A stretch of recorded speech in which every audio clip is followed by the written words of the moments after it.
NEET paper leak से जुड़ी हुई याचिकाओं पर सुप्रीम कोर्ट में सुनवाई। सरकार ने सुप्रीम कोर्ट को आश्वासन दिया कि परीक्षा प्रणाली में व्यापक सुधार किए जाएंगे। इसके साथ ही एसजी तुषार मेहता ने कहा है कि बच्चों के हित सर्वोपरि हैं और सुधारों की पूरी प्रक्रिया सरकार के सर्वोच्च स्तर की निगरानी में चल रही है।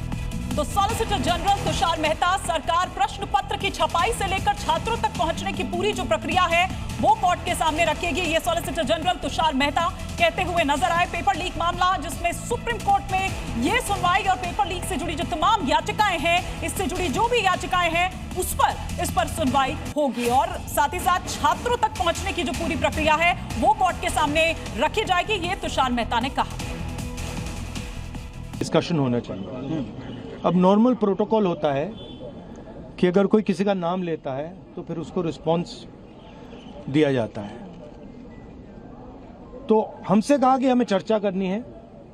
जब मैं उसका जवाब देना चाह रहा था फिर मुझसे माइक ले लिया, मुझे अपॉर्चुनिटी नहीं दी। मगर मैं क्लियरली कहना चाहता हूं, जो ऑपोजिशन का स्टांस है, 3 मांगे हैं स्टूडेंट्स की। पहली मांग, corrupt education minister has to go. Second, जिन लोगों ने स्टूडेंट्स पे आक्रमण किया, मारा, उन पर एक्शन, अकाउंटेबिलिटी। और third, that prime minister should apologise to the students. These are the 3 conditions.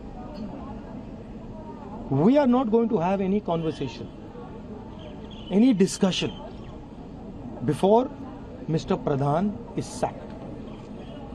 That's it. Bill को लेकर जो कह रहे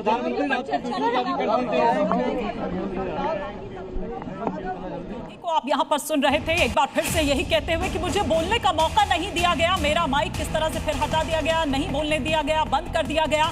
और अपनी उन 3 मांगों को दोहराते हुए कि धर्मेंद्र प्रधान को जाना होगा, प्रधानमंत्री मोदी माफी मांगे और साथ ही जिन छात्रों को जिन पर लाठी बरसाई गई है उन पर क्या कुछ एक्शन लिया जाएगा वो और अकाउंटेबिलिटी तय हो।